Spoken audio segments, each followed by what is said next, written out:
Boa noite a todos. Estou aguardando a Renata entrar, nossa convidada.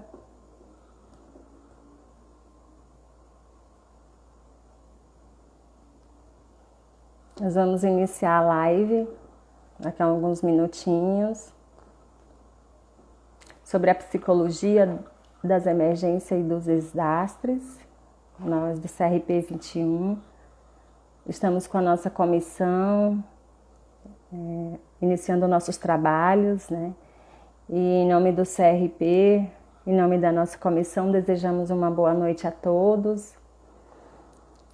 Espero que seja um bate-papo interessante e se você tiver alguma pergunta, se for possível a gente responder, nós iremos trocar esse momento aqui com a psicóloga Renata do CRP de Minas Gerais. Nós vamos ter esse momento que a gente tem aguardado, né?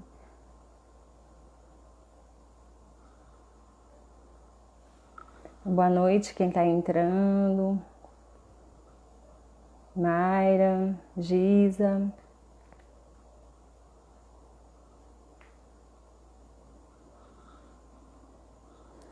Desejo que todos estejam bem.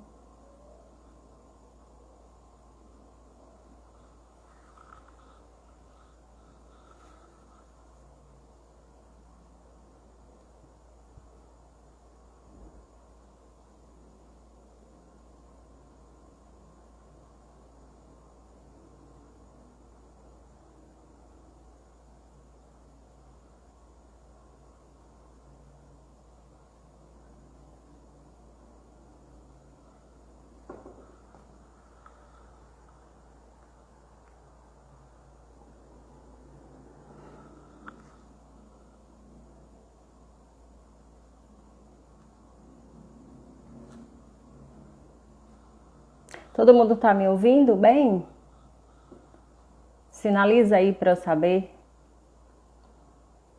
O comentário não está fixando.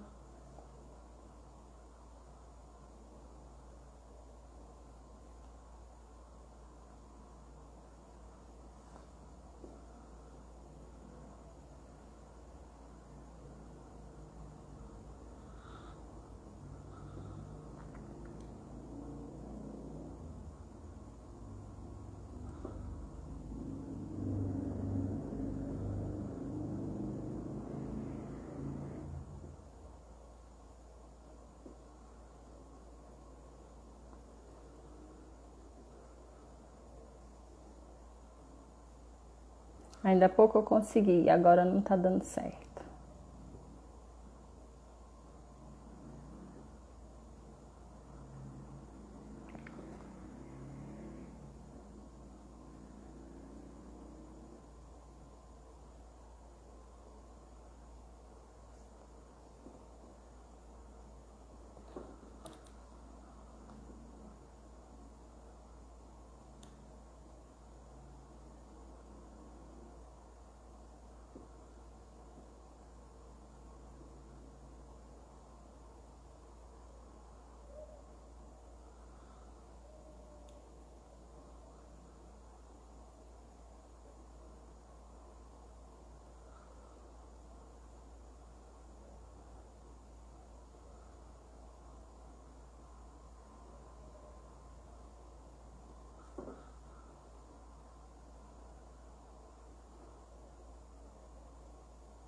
Estou aguardando a Renata entrar. Enquanto isso, uma boa noite a todos que estão aqui já na nossa live.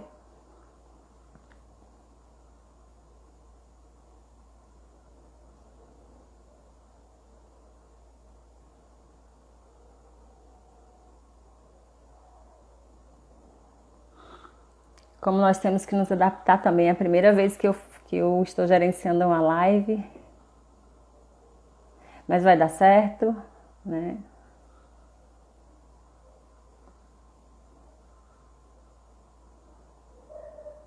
Professor Fausto.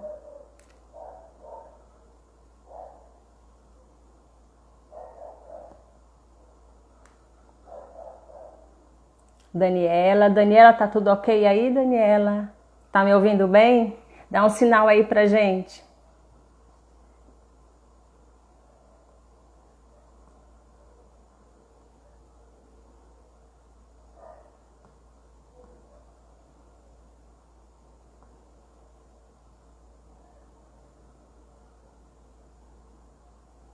Deixa eu tentar fixar aqui novamente o nosso tema. No ensaio que eu fiz ainda há pouco deu certo, mas agora não tá dando certo.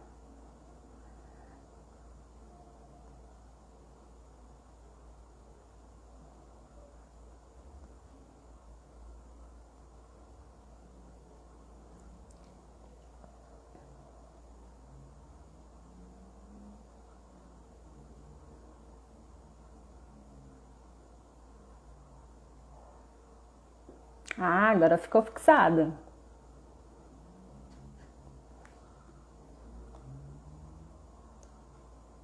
Dalila, boa noite. Gente, alguém pode me sinalizar se está ouvindo direitinho? Eu estou aguardando a Renata entrar, ok? Quando a Renata entrar, eu faço solicitação.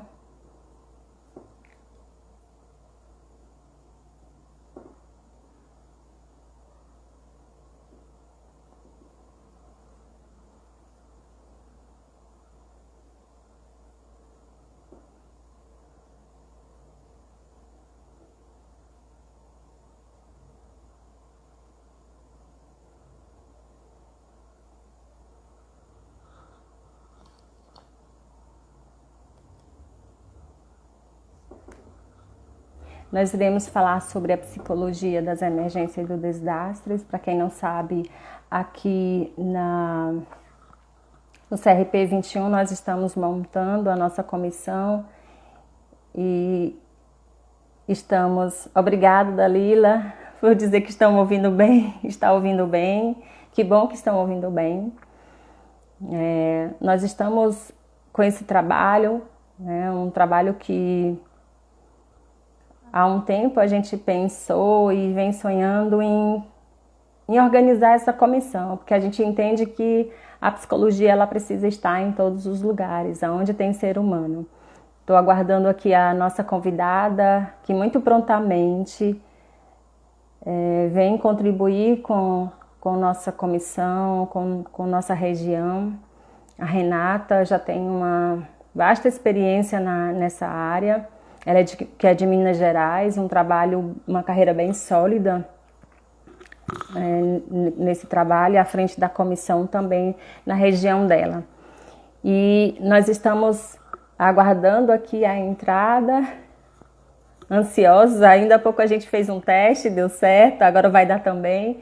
Eu sou Cleane Santiago, participo dessa comissão, me coloquei à disposição para somar com a equipe, a coordenação da comissão, né? E juntamente com outros amigos psicólogos, Dalila, Ivana, Saul e vários outros que ainda a gente não conseguiu gravar o nome, mas estamos nesta comissão com o objetivo de oferecer o melhor para a nossa comunidade e para a nossa categoria. Então a gente quer somar forças, desde já a gente pede a contribuição, a colaboração de todos os psicólogos e nos apoiar nessa comissão, entendendo que nós estamos vivendo um momento de pandemia, que para todos nós é um evento que ninguém esperava, né? Todos nós estamos vivendo isso, cada um da sua forma, cada um precisando de um momento de adaptação, um período de adaptação a esse período de pandemia ou pós-pandemia que está vindo, e a gente precisa se organizar enquanto contexto para que a gente possa oferecer um suporte adequado à nossa comunidade. Eu estou aguardando ainda, eu não sei se a Renata já entrou, mas eu vou dar uma olhadinha aqui se ela já entrou. Cadê você, Renata?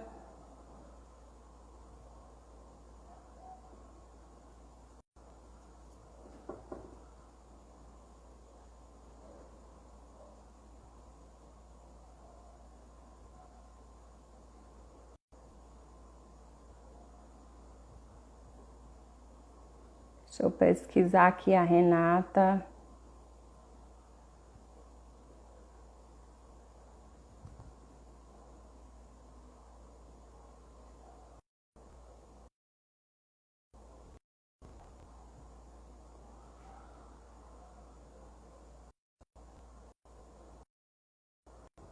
Calma, vamos ver aqui.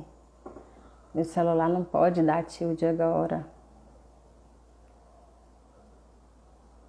Renata, procurando Renata.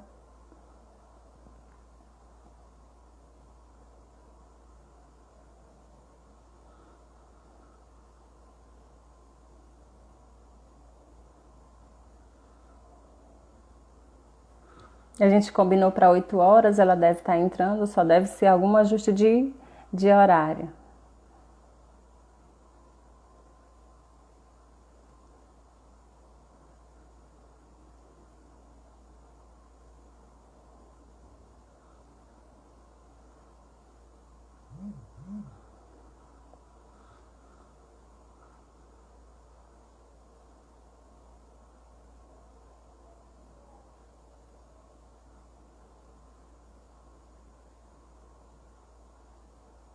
Gente, vocês estão me ouvindo direitinho?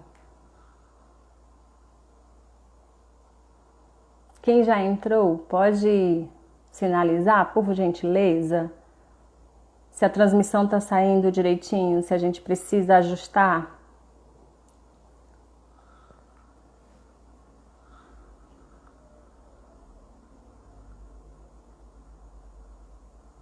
Boa noite, Vera. Boa noite, Stefânia. Está ótimo. Obrigada, Vera, pelo feedback.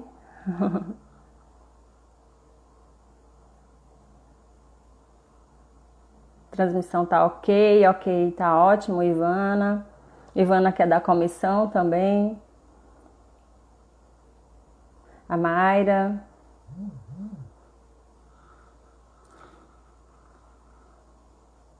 Estou aguardando a nossa convidada, a Renata. Ainda há pouco a gente fez um teste e deu tudo certo, né? Ah, achei você.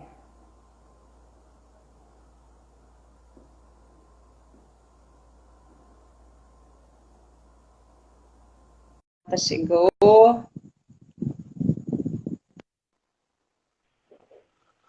Olá. Olá. Boa noite, Renata. Estávamos aqui já ansiosos pela sua chegada, pela sua entrada, você entrar e vir compartilhar com a gente sobre a sua experiência à frente da sua comissão. Desde já, muitíssimo obrigada. Em nome do CRP 21, em nome da Comissão de Emergência e Desastres do Piauí, nós agradecemos a sua presença. Muito obrigada por este momento, por disponibilizar esse seu tempo para compartilhar com a gente a sua experiência frente à sua comissão. E eu vou deixar você se apresentar, né? Uma boa noite a todos os psicólogos que estão aqui com a gente, tanto o CRP 21 quanto o CRP de Minas Gerais, que eu sei que você deve ter seus seguidores. Então, assim, muito bem-vinda e muito obrigada de coração por estar aqui compartilhando com a gente esse momento, tá, Renata? Boa noite, seja bem-vinda. Boa noite a todas e todos. Quem agradece, na verdade, sou eu. O CRP de Minas agradece muito essa oportunidade da gente estar aí trocando experiências, né? E levando e trazendo aprendizado, né? Que é sempre muito bom. Todos aqui estão, assim, muito agradecidos por esse convite e por esse momento. A gente já vem trabalhando com a psicologia de emergência e desastre há um bom tempo, mas, assim, a emergência e desastre sempre é um desafio e uma surpresa. Nunca é igual, né? Uhum. Então, nesse pouco tempo que a gente tem, acho que a gente vai contar alguma experiência, falar um pouco da psicologia de emergência e desastre, né?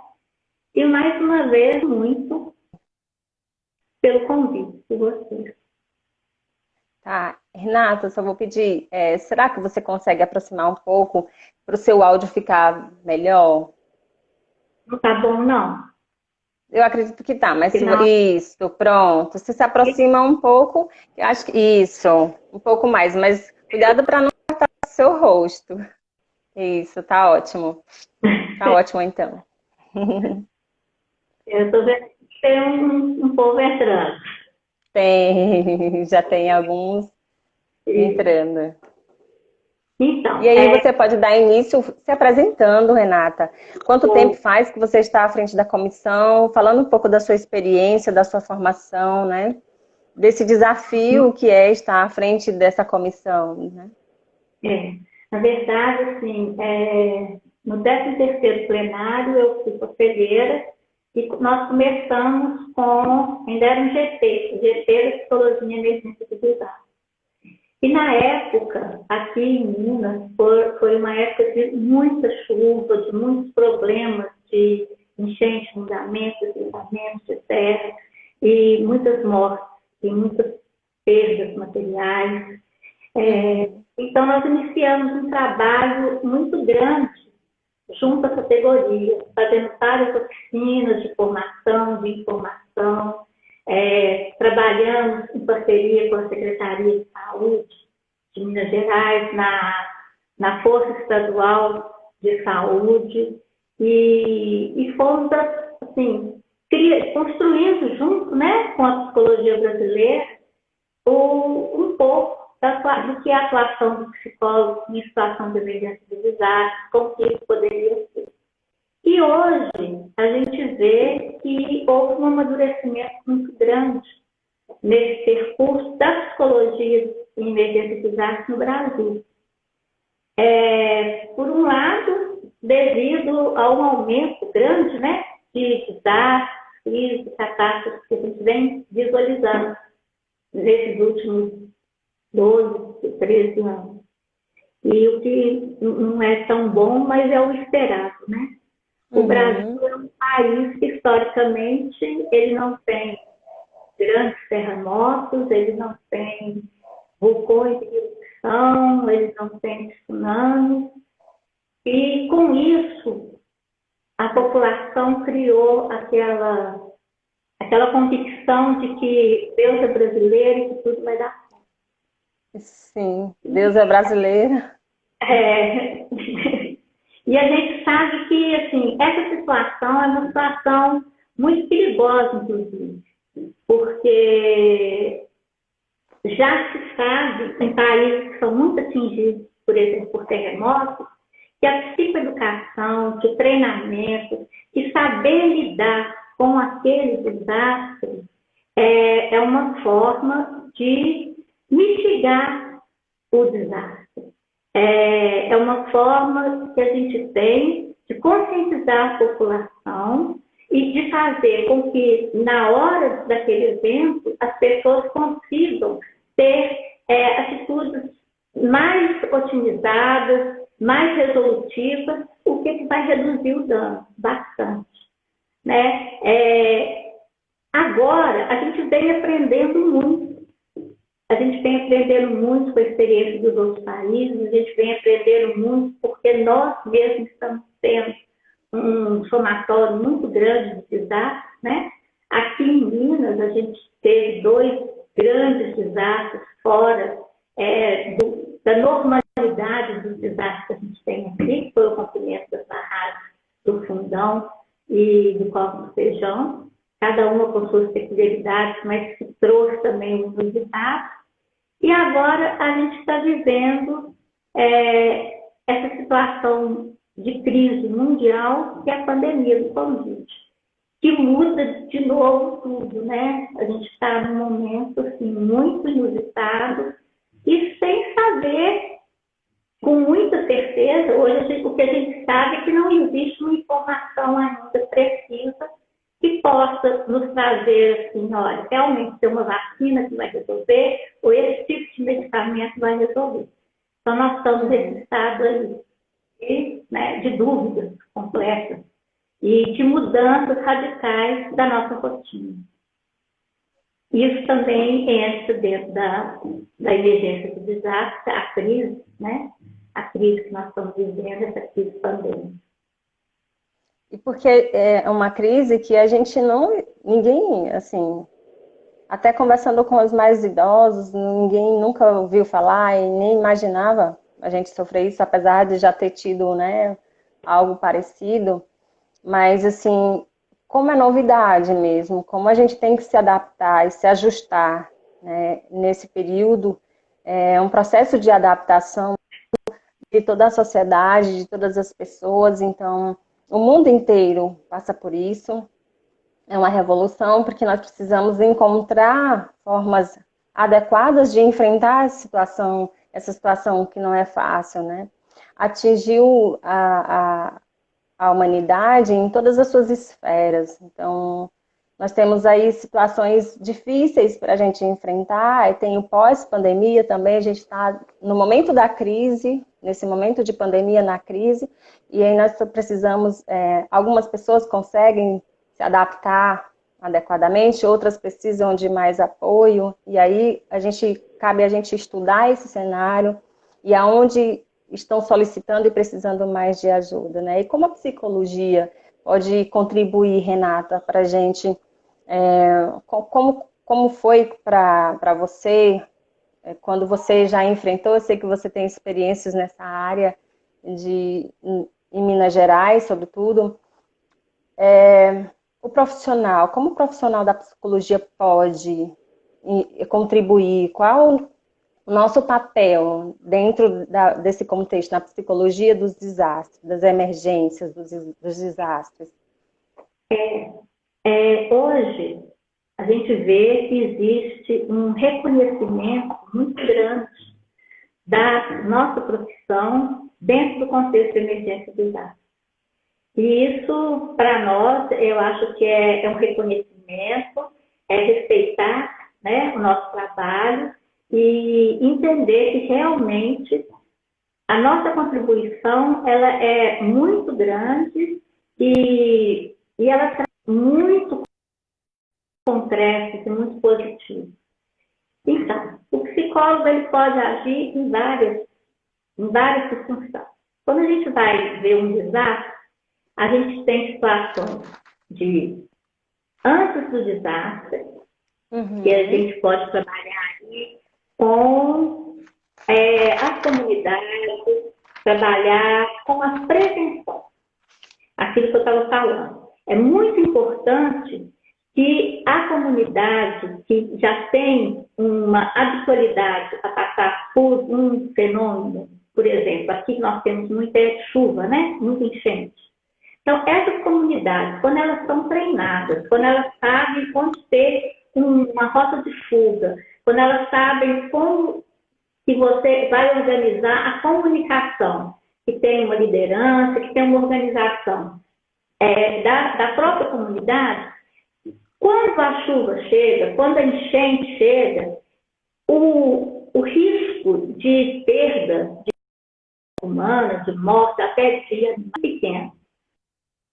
Porque há como saber rapidamente onde se deslocar, o que fazer. E aqui em Belo Horizonte, a gente tem uma experiência muito interessante, que é o Núcleo de Prevenção de Chuva, que é alerta de chuva.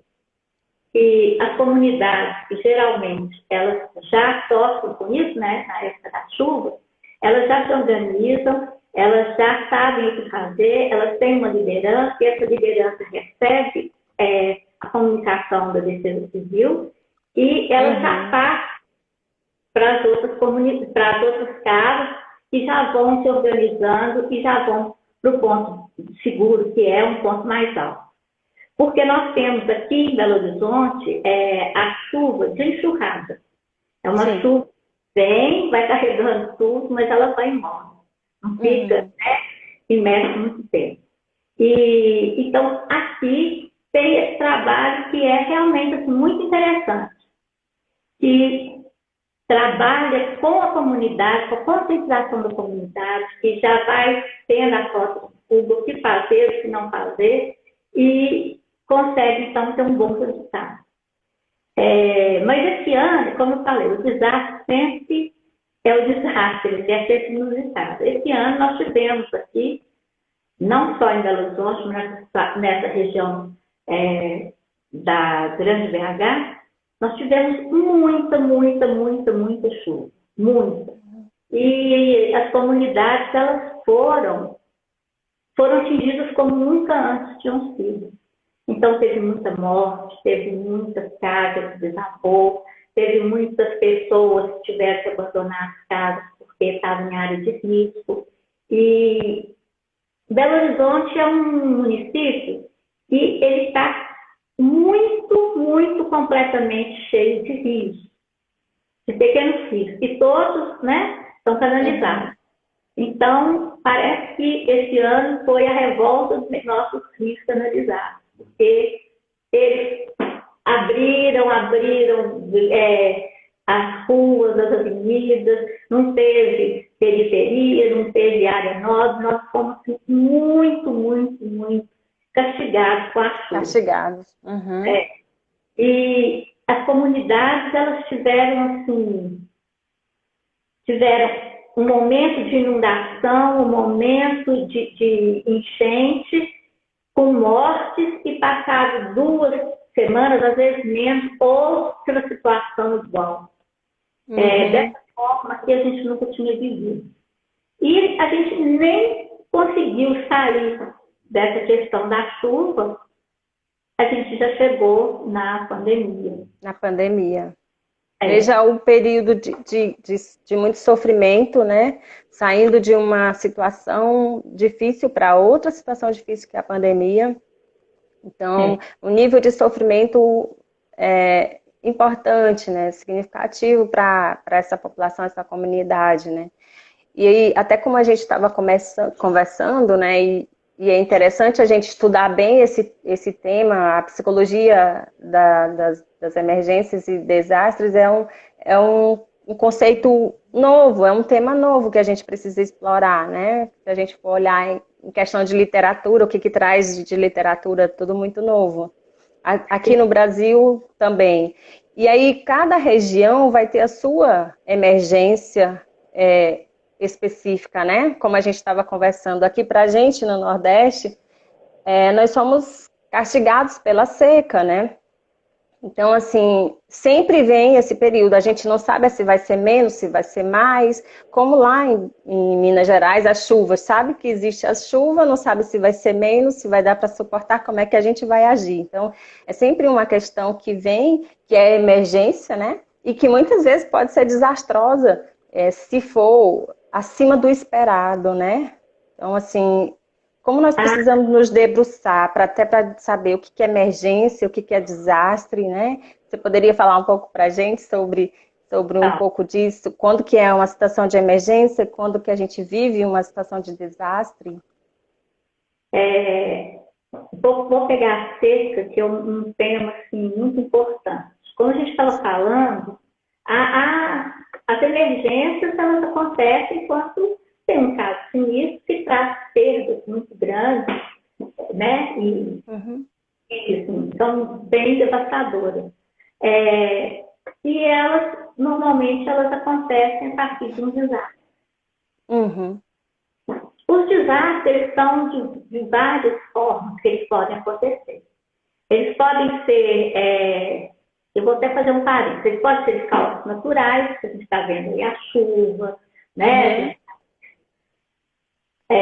Quando tem um furacão, quando tem... E esses desastres, eles podem ser alarmantes. Então, uma situação de chuva, está tudo inundado, e a mídia corre lá, ele dá um golpe muito grande, né? Ou ele pode ser um desastre silencioso. A seca é um desastre silencioso. A seca, ela castiga. Aqui em Minas nós temos, né, no Vale do Jequitinhonha e no norte de Minas, nós temos regiões com muita seca e com muito sofrimento. E são desastres muito graves, com consequências muito graves, mas que são silenciosos. Então, não dá ibope. Você não tem um momento na seca que você vai lá e vai ver como na chuva. Choveu, choveu, choveu e inundou. Aí, eu vou com a mídia lá, eu filmo, olha, está tudo baixado. A seca, quando ela chega a dar ibope, é porque está tudo perdido. É porque a criação já morreu, a plantação, o homem já tem que sair. Então, ela tem que chegar na última consequência para que elas tenham uma visibilidade. E esses desastres invisíveis, eu vou dar um outro exemplo, que foi a questão do césio 147, na década de 80, que foi o primeiro problema com material radioativo que nós tivemos no Brasil. E a partir daí é que começou a se estudar no Brasil a psicologia nesse contexto, né, de desastre.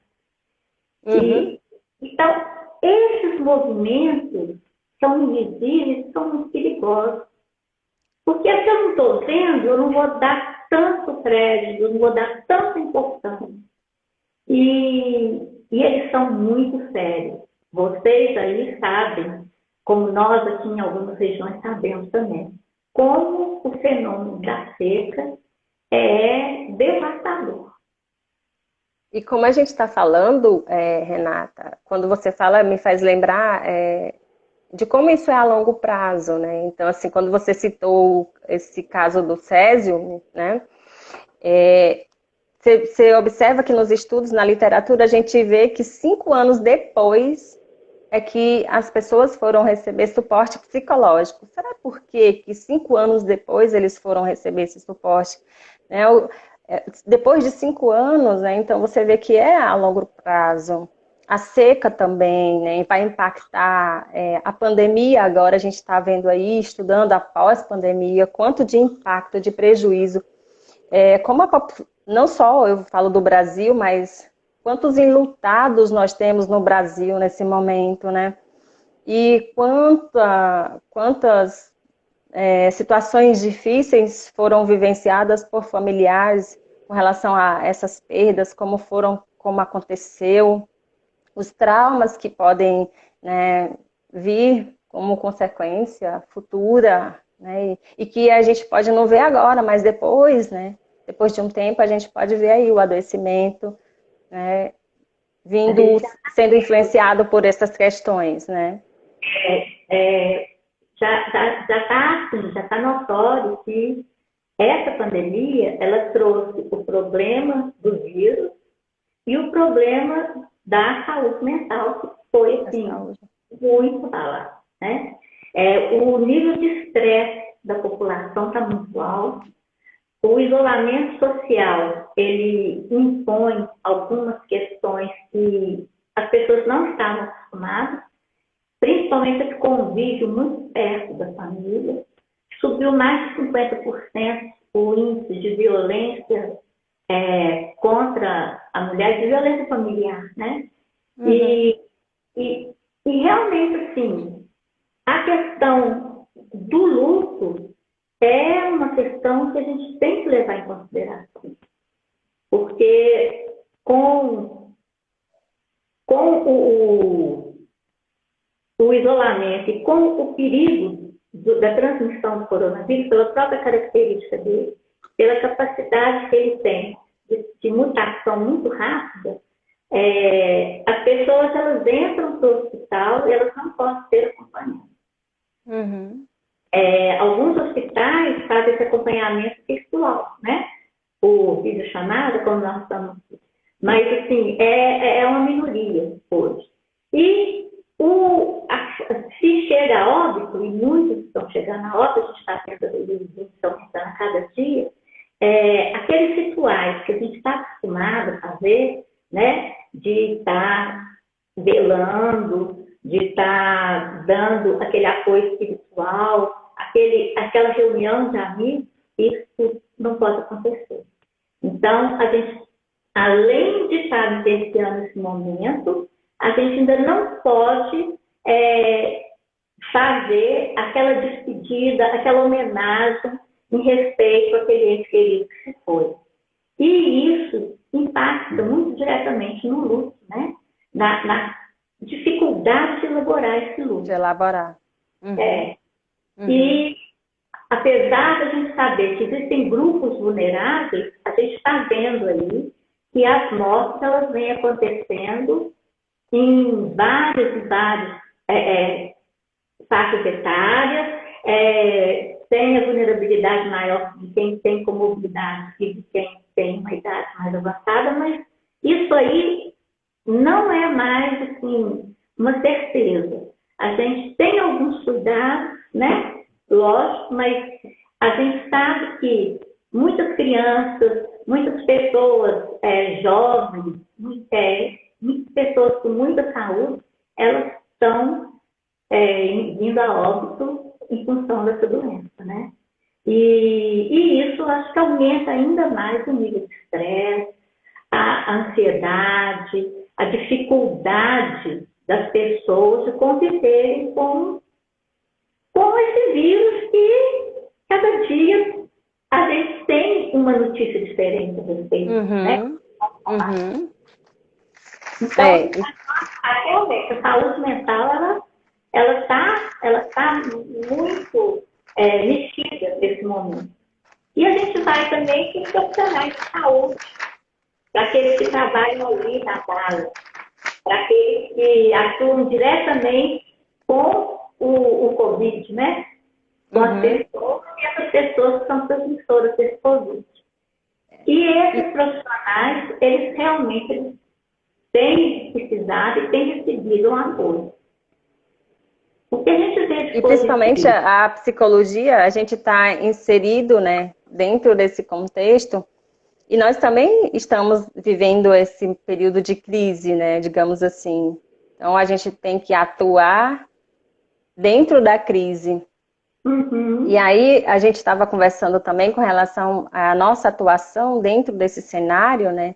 E eu acredito que é extremamente importante a gente estudar esse cenário. E nós tivemos uma live na segunda-feira passada falando sobre a psicologia hospitalar, como está acontecendo as articulações, como estão acontecendo esse manejo dentro do hospital.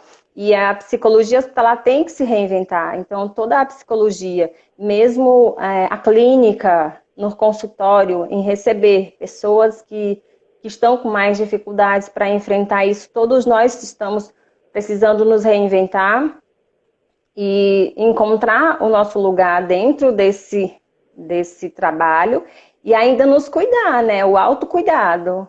O cuidar de quem cuida.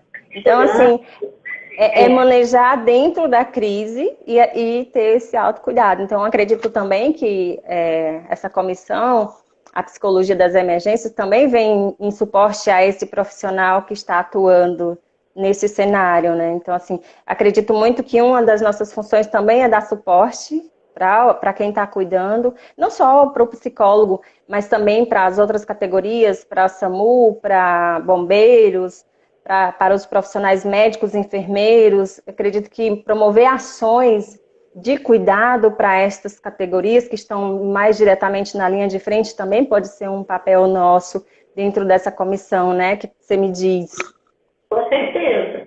Você dá apoio às equipes de saúde que trabalham diretamente com a emergência de desastre, no caso agora, né, diretamente com o Covid, é importantíssimo. Mas a gente tem que entender que o psicólogo atua em emergência de desastre, ele tem que ter um conhecimento para além do apoio psicológico.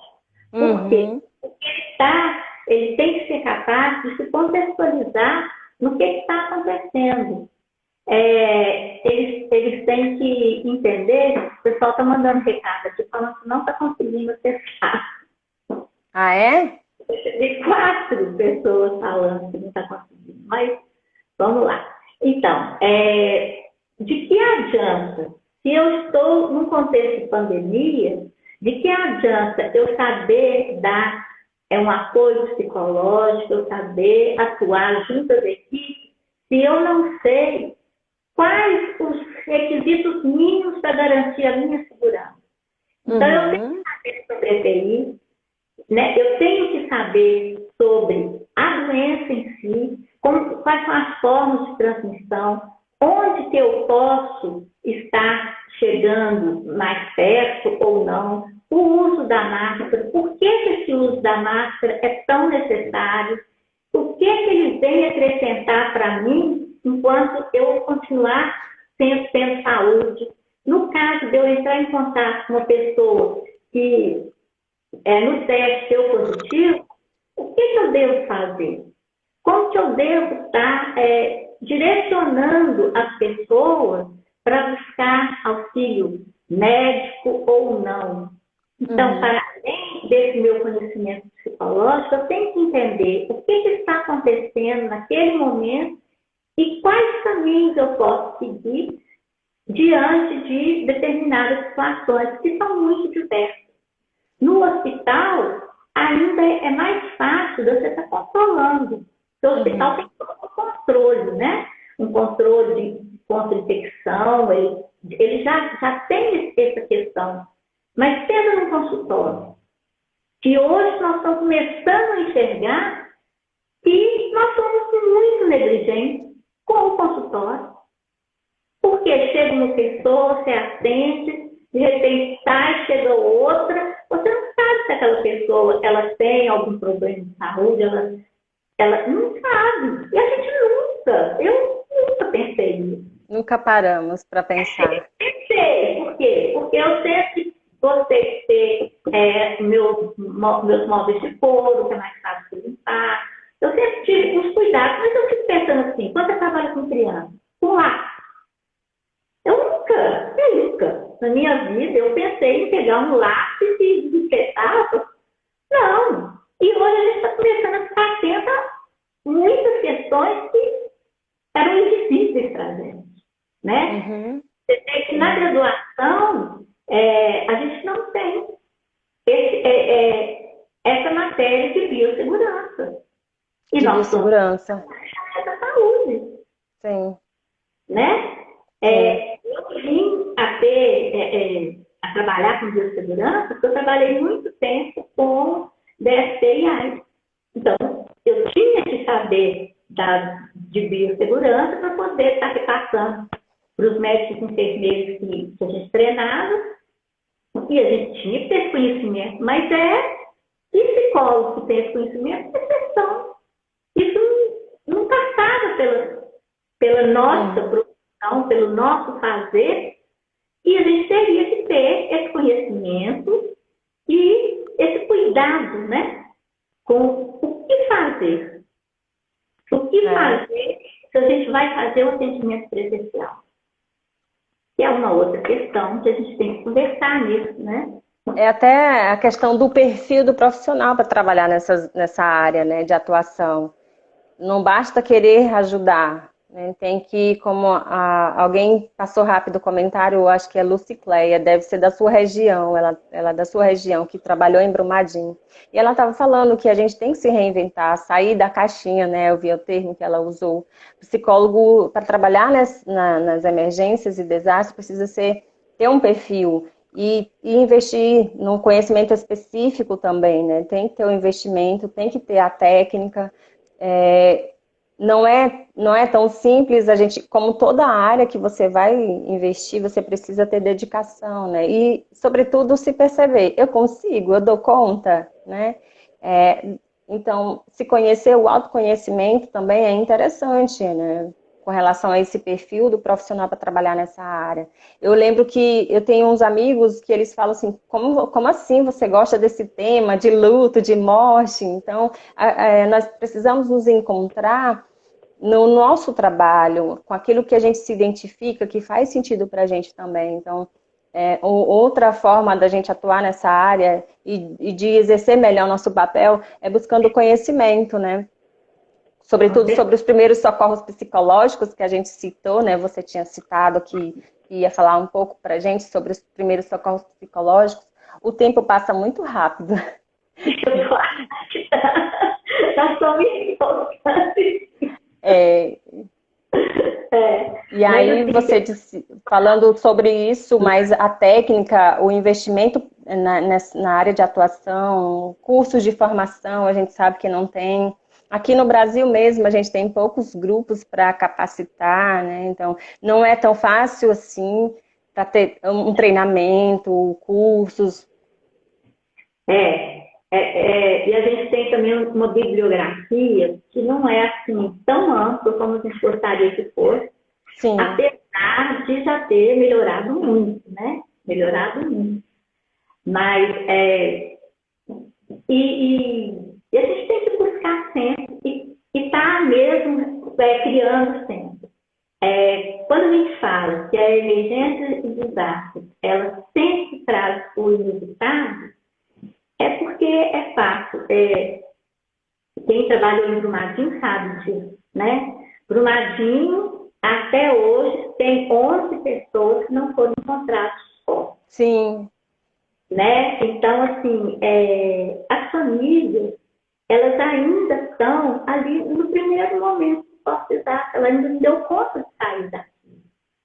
Então, a necessidade que se tem de estar fechando as coisas para poder elaborar o luto, elaborar as perdas, para poder refazer junto, né, com a comunidade e fazer uma comunidade melhor e mais solidária, passa pela necessidade de estar elaborando esse luto.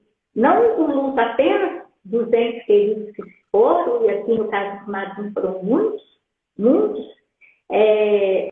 de estar da perda do espaço, da perda da convivência do filho, da perda do ir e vir como era antigamente, da perda da confiança naquela companhia que era assim, a companhia, o ideal de vida de todo mundo da região, de trabalhar naquela companhia, de repente ela se transforma no algoz, né? Então, assim, são muitas perdas que as pessoas vão tendo, que as comunidades vão tendo, na perda ambiental, são coisas terríveis, né? E para poder dar conta de digerir isso, de pegar toda essa vivência e transformar em alguma coisa que traga uma vida, pelo menos assim, com serenidade, com qualidade e com capacidade assim, de se reorganizar e reconectar com outras pessoas, é difícil demais. Essas perdas que vem acontecendo pelo Covid, eu acho que são, assim, perdas que nós vamos ter um tempo para dar conta de elaborar. Porque... É tanto que a gente fala do conceito de luto traumático, né? Uma necessidade que a gente tem de se aprofundar mais sobre isso, porque realmente tem pessoas, famílias enfrentando aí um luto traumático, né? Um estresse pós-traumático por conta de tudo, de como aconteceu. Já não é fácil perder uma pessoa querida. Imagine da forma como está acontecendo. Então, a gente pode pensar em várias dificuldades para elaborar e quanto sofrimento, né? E quanto apoio e suporte essas famílias vão precisar, né? Eu não sei quantos minutos, mas aqui está sinalizando que nós estamos quase no final da nossa live. Então, assim, o assunto ele é importante para a gente ser falado. E como eu falei para você, Renata, nós vamos precisar muito da sua contribuição ainda aqui com a gente. É um momento assim que eu acredito, como foi falado também, que é um desafio. É desafio, mas ao mesmo tempo é um trabalho importante, né? E como é bom quando a gente consegue fazer ele bem feito e que a gente consegue dar um apoio e assistência que a comunidade, que a gente vê que tem um retorno e como o nosso trabalho foi necessário. Da importância da psicologia nesse setor, da importância da gente buscar mais formação, realmente se debruçar para estudar sobre essa área, né, que é extremamente importante agora, então, em que nós estamos vivendo isso, e poder contribuir, não tem assim como a gente nem pensar no tamanho do impacto que pode ter o nosso serviço, dentro dessa área de atuação, né? E a gente pensa que às vezes tem que fazer muitas coisas e muitas pessoas precisam às vezes só de uma escuta atenta, né? Uma atenção. Então não são muitas coisas que a gente tem que fazer e que às vezes a gente acha pouco e que é o essencial e que o que aquela pessoa está precisando naquele momento é um pouquinho do seu tempo e da sua disponibilidade. E assim nós vamos descobrindo como atuar, né? Na emergência nós precisamos ser práticos mesmo, práticos, inclusive até de chamar a pessoa pelo nome, isso é uma coisa essencial, necessária, identificar, gravar o nome da pessoa com que você está falando, olhar nos olhos, então tem uma postura e a gente precisa ser muito prático nesse trabalho, né? Então, assim, eu acho que é extremamente importante a gente falar mais sobre isso, Renata. O que você acha?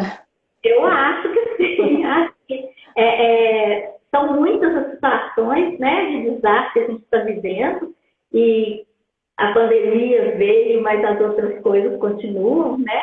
Nós vamos ter uma questão econômica aí, né, muito séria. A gente já está vivenciando isso, porque com o isolamento social, a economia deu uma parada grande, né? Como é que as pessoas vão reagir com isso? Então, a gente vê aí que existem potencialidades de autoextermínio, existem várias formas, né? A violência doméstica, eu já falei, mas existem aquelas comunidades que eu gostaria de chamar a atenção, que elas já sofriam a questão da vulnerabilidade muito grande, né? Já eram comunidades extremamente vulneráveis.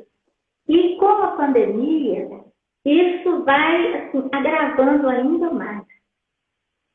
E eu gostaria mesmo que a gente já está acabando, de falar com a categoria, quem está assistindo aí, vocês têm uma área de litoral pequena, né? Mas uma área de extensão muito, muito, muito grande, e com essa questão aí grave que é a da seca. De repente, assim, seria muito importante as escolas, as escolas de psicologia, começarem a ter um olhar científico para essas comunidades e começar a fazer uma intervenção ali. Porque é o que você falou, às vezes, com muito pouco você consegue modificar uma situação que ela já vem se perpetuando aí por séculos, né? Minas, eu falo que você tem um litoral pequeno, porque Minas é um estado que não tem mar. Nós somos a montanha, né? Nós somos aqui sem mar. E as nossas referências estão nos rios, estão nas lagoas, né? Estão nas bacias hidrográficas. E nem por isso, e nem com isso a gente consegue, em toda a região, sair da seca. Então, enfatizando mais uma vez que a gente deve ter um olhar bem apurado, um olhar mais sensível para essa questão da seca, que é um desastre silencioso. É aquele desastre que ele vai acontecendo, mas que ele não dá ibope, ele não dá mídia. E se vocês olharem um pouquinho para o interior, um pouquinho, né, dessas comunidades que estão nessa região do seco, vocês vão ver o tamanho do sofrimento que é isso. Eu acho que a gente tem essa questão assim, importantíssima e moral de estar atuando para mitigar um pouco que seja essa questão da que ela está, né? Ela está estabelecida. Eu achei interessante quando você fala que nós podemos também atuar enquanto articular, né, a rede de apoio de uma comunidade, está atuando exatamente nesse lugar, nessa função de articular, de promover, de psicoeducar, né, a comunidade. levar informação, e isso é uma atuação bem prática, né? Bem específica de determinada realidade, né? De acordo com o cenário. Então, por isso que a Lucy falou que a gente precisa ser flexível, se reinventar de acordo com a situação que se apresenta, né? E a criatividade é interessante a gente também pensar que compõe o perfil de um profissional para trabalhar e atuar nessa área. Então,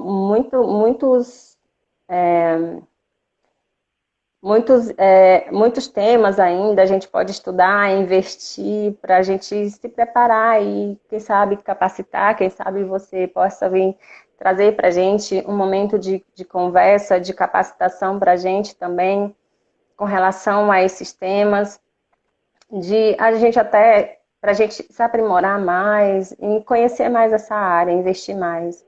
Eu queria que você, nesses últimos minutos, fizesse suas considerações finais, porque eu acredito que está indo o nosso tempo, acho que nós temos poucos minutos. E suas considerações finais sobre isso, e desde já eu quero de novo, Renata, te agradecer pela sua participação. Eu achei fantástico quando a Daniele entrou em contato com você, você já se disponibilizou para conversar com a gente, fazer essa live. É como nós estamos também oferecendo à nossa comunidade o conhecimento, também apresentando aqui a comissão do CRP 21. Nós somos um botãozinho que está para desabrochar e nós contamos com o seu apoio, com compartilhar do seu conhecimento. Ficamos imensamente gratos por isso, tá? E aí você pode fazer seu fechamento, suas considerações. Bom, então, eu vou fazer só um apanhadinho aqui, né? Eu vou agradecer muito, já falei que vocês podem contar sim, o CRP 04 está à disposição, a nossa comissão está à disposição sim. A gente já está fazendo algumas ações aí que depois nós conversamos para ver se vocês gostariam de participar, né? E uma das coisas boas é isso, né? Quando a gente está agora impossibilitado de estar ao vivo e a cores, a gente no online as coisas acontecem, né? Sim. Acontecem de uma forma mais dinâmica, até as distâncias elas ficam pequenas, né? E a gente pode aproveitar. A gente tem sim várias outras ações que a gente vai desenvolver agora, né? Para frente. E eu gostaria muito que vocês participassem. Depois nós vamos chamar vocês também para conversar com a gente. Nós já estamos querendo fazer café com prosa por aqui. E acho que nós temos um cafezinho aqui que a gente gosta, tem um queijinho. Sim, eu já lhe falei que andei por lá em Minas. Ó, nós temos 17 minutos, 17 segundos, na verdade. E boa noite, obrigada. E você pode encerrar, vai encerrar o vídeo. Gente, olha, eu acho que